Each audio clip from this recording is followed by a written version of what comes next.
Muy bien. Hola a todos, ¿qué tal? ¿Cómo están? Ya estamos de vuelta. Mi nombre es Adrián y les doy la más cordial bienvenida a este nuevo episodio. El día de hoy estará con nosotros la doctora Alma Hernández. Alma es pionera, para que sepan, en asesoramiento científico gubernamental y además sabe mucho sobre diplomacia científica.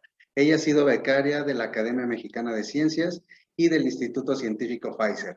Y también fue fundadora de asesores en la Comisión de Ciencia y Tecnología de la Cámara de Diputados y también ha sido profesora invitada del CIMBESTAB. También es directora de Ciencias, Centros y Transferencia de Conocimiento de la Secretaría de Educación, Ciencia, Tecnología e Innovación de la Ciudad de México. También es fundadora de la Asociación Mexicana para el Avance de la Ciencia. Y pues bueno, estoy muy contento de tener esta charla contigo, Alma. Pues, bienvenida, ¿cómo estás?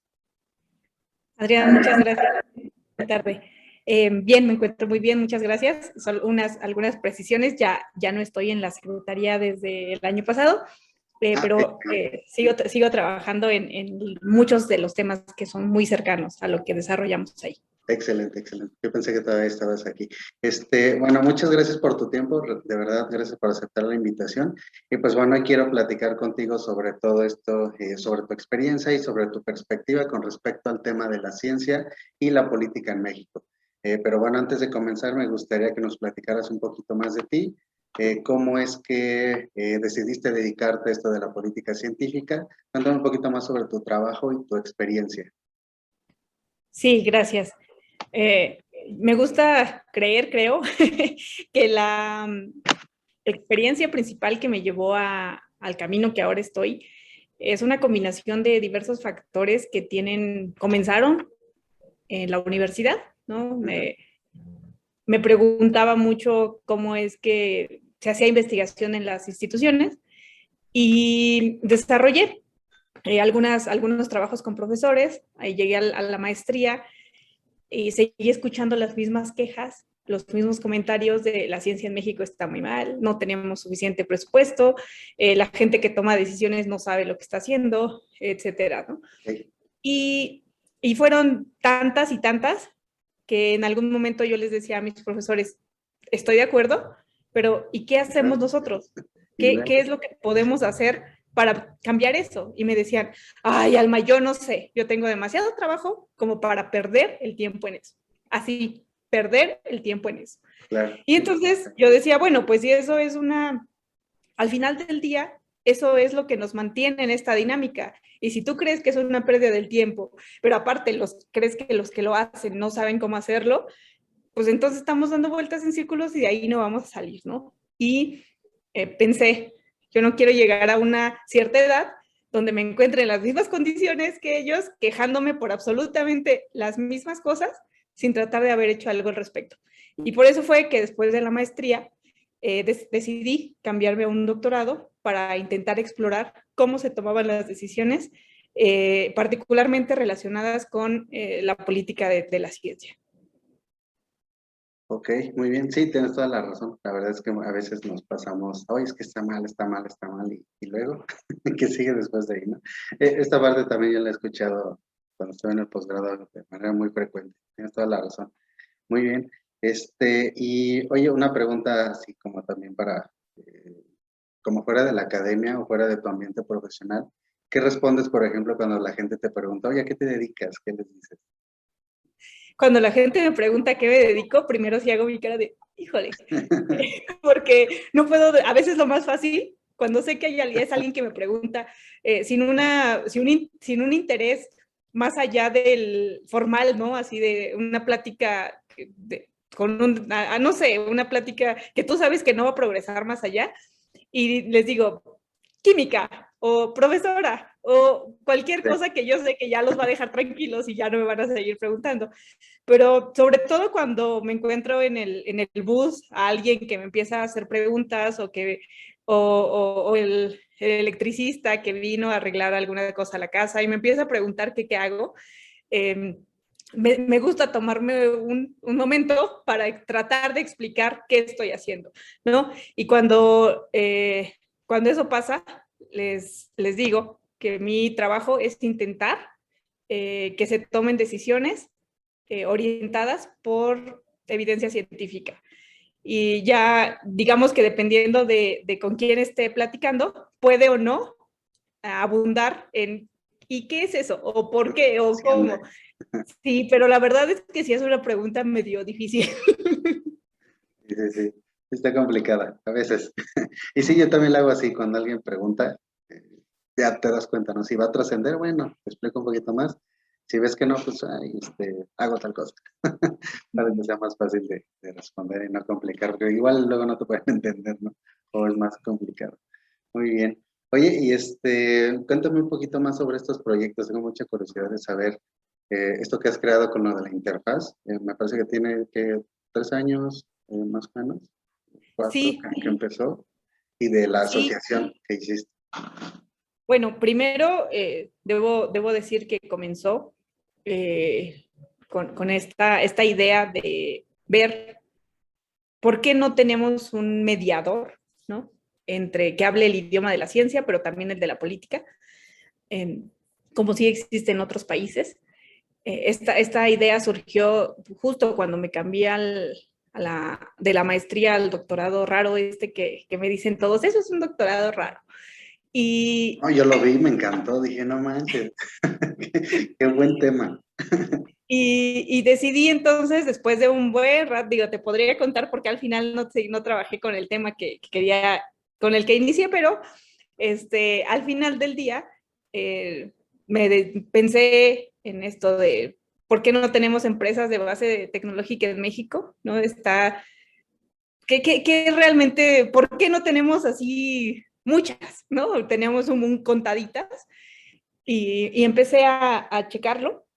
Y bueno, pues después de varios intentos de investigación rápida, me di cuenta que había hay muchos obstáculos, principalmente culturales, ¿no? La gente, cuando le decías a la gente, sobre todo en la academia, empresas de base tecnológica, te decían, no, tú quieres prostituir a la ciencia. Y yo así de, ok. Y entonces decidí que había, bueno, más bien vi que había un par de leyes que impedían, desalentaban mucho cualquier tipo de emprendedurismo por parte de alguien que trabajara en la academia, porque lo consideraban un conflicto de intereses. Entonces, al ser esto, pues si tú intentabas poner una empresa, pues había incluso algunas denuncias por ahí y todo, ¿no? Entonces, dijimos, pero eso es un sinsentido. Y me puse a estudiar el marco normativo de Estados Unidos, el de algunos de Asia, de Europa, etcétera. Y vi pues no quería hacer yo una tesis donde comparaba cuáles eran las condiciones en las que funcionaba en otros sitios, sino que yo decía, porque eso se va a quedar ahí al final del día y nadie lo va a leer. Entonces, quiero intentar que eso sirva para cambiar algo. Y fue así que me fui a hacer una especie de servicio social de doctorado a la Cámara de Diputados. No, fui a la Cámara de Senadores, fui a la recién creada Oficina de Ciencia en ese momento de la presidencia. Y bueno, al final solo en la Cámara de Diputados alguien le hizo eco y un día me dijo, sí, a ver, Cristal, yo no le entiendo lo que usted me está hablando, pero quiero saberlo, quiero entenderlo y quiero aprender. ¿Cómo le hago? Y entonces, ¿cuándo tiene tiempo para que nos sentemos y platiquemos? Entonces ya, me senté, Alejandro Rangel, un diputado de Irapuato, fue quien se tomó todo el tiempo y toda la calidez y la profesionalidad para enseñarme un poco cómo surfear en ese mundo. Y vamos, empecé yo allí y cuando de repente iban algunos funcionarios, ¿no? de las instituciones y me decían, Alma, es que debería haber más gente como tú aquí. Yo les decía, bueno, pues sí, debería haber más gente quizá, pero pues no solo me digan, vénganse a hacerlo. Y entonces pasaba y pasaba, ¿no? Y ahí surgió la idea de necesitamos mediadores, necesitamos gente que esté aquí, porque esto tiene que ser, en ese momento yo lo pensaba así, tu trabajo de tiempo completo, porque mientras vengas solamente un día al semestre a dar una charla o creas que viniendo un día a platicar con los diputados sobre por qué es importante el presupuesto de ciencia, ya la hiciste, pues vamos a seguir, pues sí, eso es un paso más de lo que normalmente hacemos, pero pues ¿quién pone atención en los detalles? ¿Quién recupera esa información que tú llevaste? ¿Quién la usa? ¿Quién les recuerda y todo? Y entonces dije, bueno, y comencé con la idea, ¿no? Y ahí empecé a buscar, me di cuenta, evidentemente yo no estaba descubriendo el hilo negro de nada. Muchos países, Estados Unidos, para empezar, pues tienen programas de entrenamiento para científicos en este campo, ¿no? En ciencia y política. Y bueno, me contacté con ellos, empecé a desarrollar algunas amistades incluso con varios de ellos, y les dije, bueno, yo quiero que en México podamos hacer uno así. ¿Qué hago? ¿No? Y me decían, bueno, pues mucha suerte porque pues eso se antoja difícil. Pero bueno, empezamos. Por ahí en 2017, creo, empecé a enviar cartas a todos los precandidatos de la República, diciéndoles por qué era importante que nos comunicáramos mejor entre ciencia y política y qué mecanismo les estaba yo proponiendo para hacerlo y cómo, ¿no? Entonces, bueno, ya, al final del día solo con una persona fue posible, ¿no? Aquí en la Ciudad de México. Un día me respondió un mensaje de Twitter, así tal cual. Después no volví a saber nunca más de ella, pero con un mensaje fue suficiente. Y tuve esta reunión con la Secretaría de Ciencia, Tecnología e Innovación y dijeron, bueno, parece buena idea lo que dices, parece factible, vamos a intentarlo.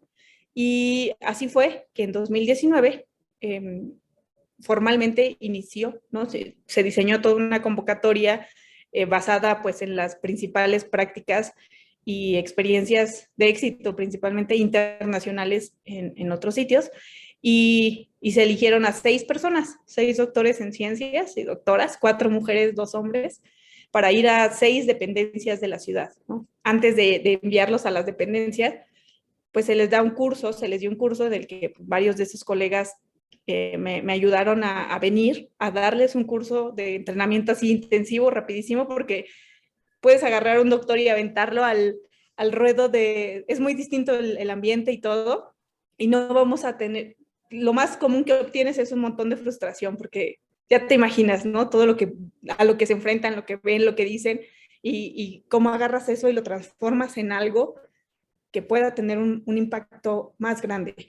Y bueno, pues así pasó. No todas las experiencias fueron de lo más bonito, no hubo algunas más que otras, pero creo que nos dejó una enseñanza muy grande sobre esto. Este programa de la Ciudad de México sirvió para desarrollar un programa, ayudar a desarrollar un programa en Latinoamérica, y ahorita otros países están subiendo a la lista, ¿no? Panamá el año pasado publicó una convocatoria solo para asesores científicos también, y bueno, yo creo que este es un paso que apenas, bueno, que apenas se dio, pero que va para arriba.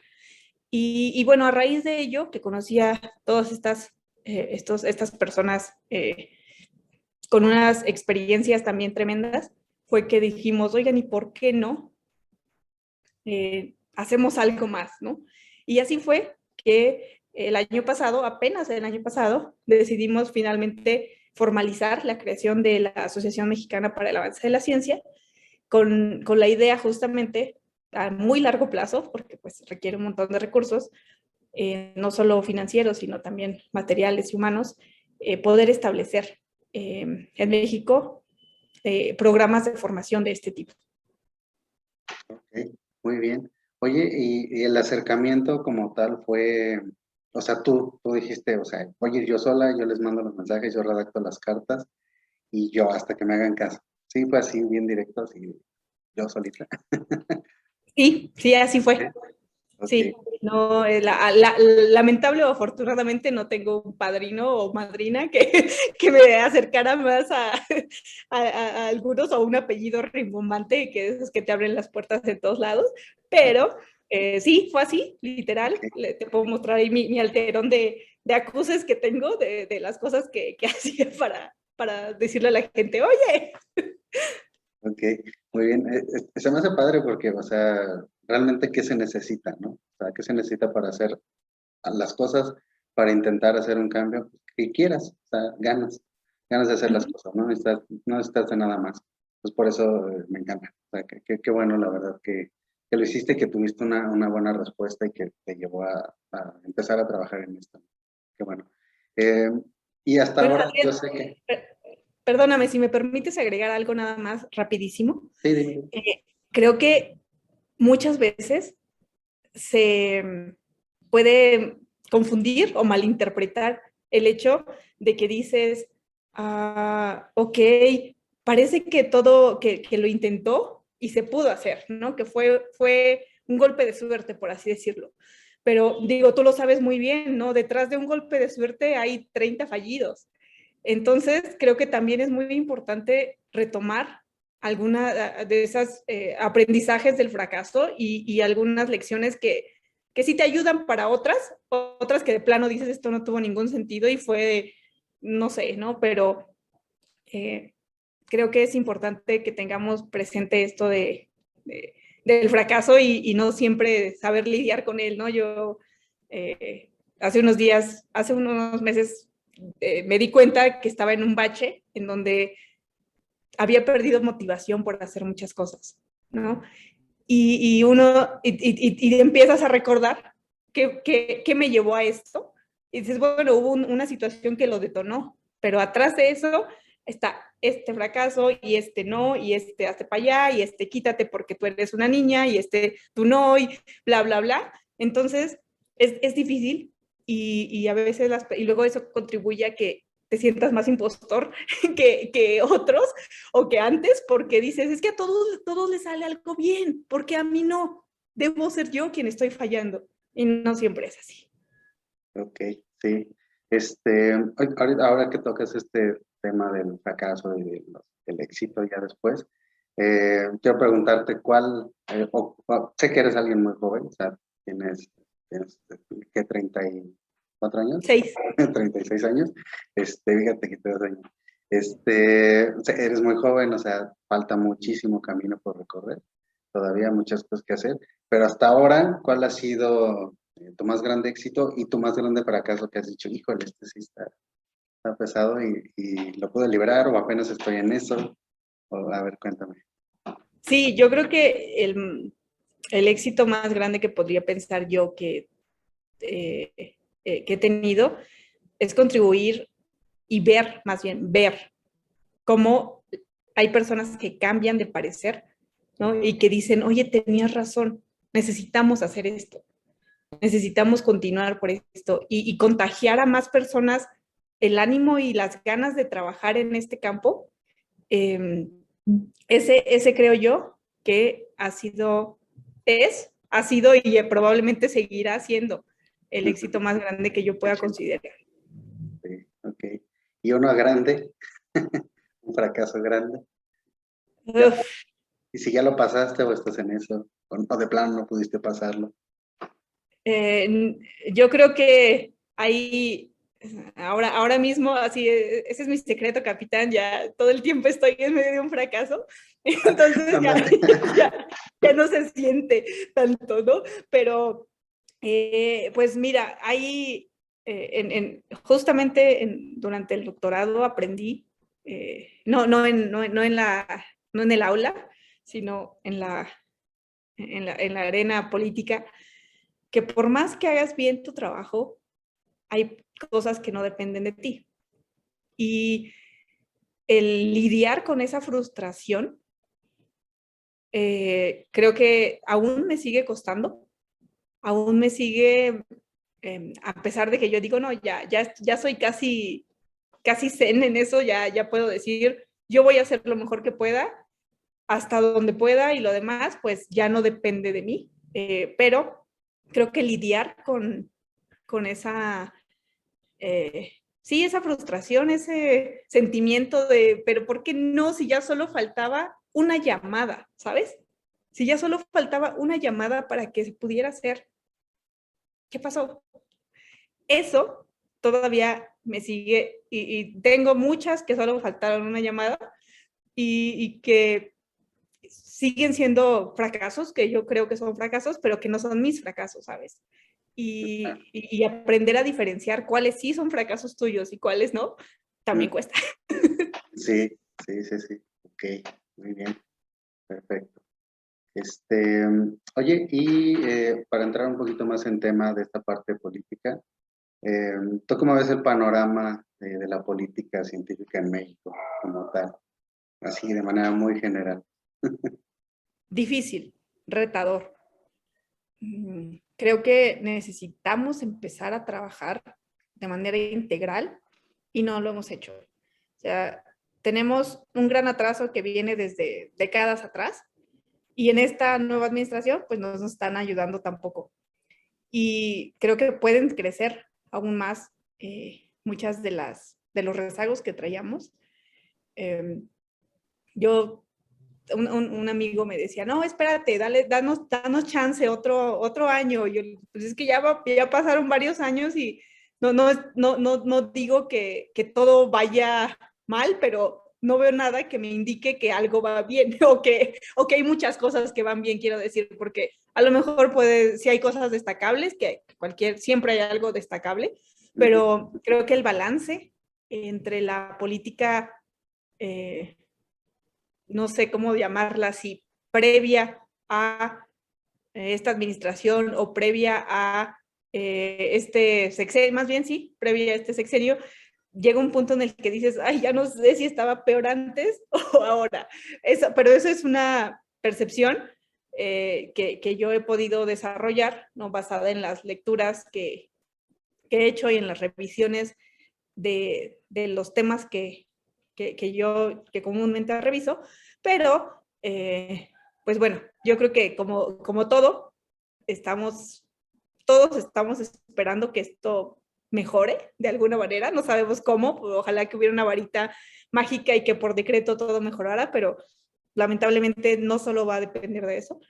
Y no sé, ahora mismo, ayer, ¿no? Hubo una reunión ahí con los diputados y senadores, con la persona titular de CONACYT, y pues no pareció, ¿no? Cuando yo escuché una fracción y decía, ¡ay, qué buen trabajo ha hecho! Pero luego decías, pero es que eso no es lo que se refleja acá, ¿sabes? Como yo te puedo decir, he construido 1000 casas y todas funcionan de manera sustentable y todo lo que quieras, pero ¿dónde están esas casas? Y no lo sé, es una pregunta. Yo sigo esperando a identificar elementos que me permitan decir, vamos bien. Esa sería mi lectura. Ok, muy bien. Sí, es todo un reto. Todo un reto Sí, nadie cambiar, dijo que era fácil. sí, no, claro.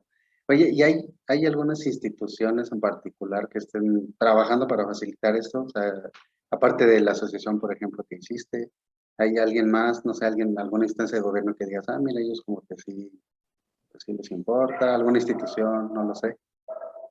Pues mira, en México hemos tenido algunas intenciones, muchas, creo yo, de hacer las cosas y de trabajar mejor con tomadores de decisiones. Podemos pensar si desde el CCC, ¿no? El Consejo Consultivo de Ciencias de la Presidencia, incluso está mandatado a que se va a reunir con el presidente y demás, y dices, ok, ¿qué nos hace falta? ¿No? Teníamos una oficina también de información científica al Congreso de la Unión, que ya no está, ¿no? Tenemos algunos intentos de realizar cuerpos, ¿no? De asesoría. Hay algunos que solo se crean en situaciones de riesgo, por ejemplo, ¿no? Como ahorita con COVID-19, pues se crea un comité ad hoc. Sin embargo, esta, ¿cómo decirlo? Este interés que tienen de repente los gobiernos depende mucho de quién, cómo y por qué, ¿no? Entonces, creo que de manera institucionalizada, quiero decir que no dependa de uno u de otro y que tenga los mecanismos adecuados, porque, por ejemplo, el CCC, ahí está, ¿no? El CCC va a existir y existe en el anterior gobierno y existe en este, pero ¿cómo le hacemos para que tengan una incidencia sus comentarios, sus recomendaciones? ¿Cómo no sabemos que se queda nada más en la reunión de ese día y ya? El hecho que existan mecanismos que permitan llevar de un punto a otro, que sea visible y que tenga evidente beneficio social, es lo que nos hace falta. Y en ese sentido, no hay, y me incluyo incluso a MEXAC, porque no tenemos aún los mecanismos establecidos que nos permitan alcanzar este objetivo. Muy bien, sí, entiendo. Sí, sí, Estamos trabajando en ello. Es todo un reto, como te decía. Ok.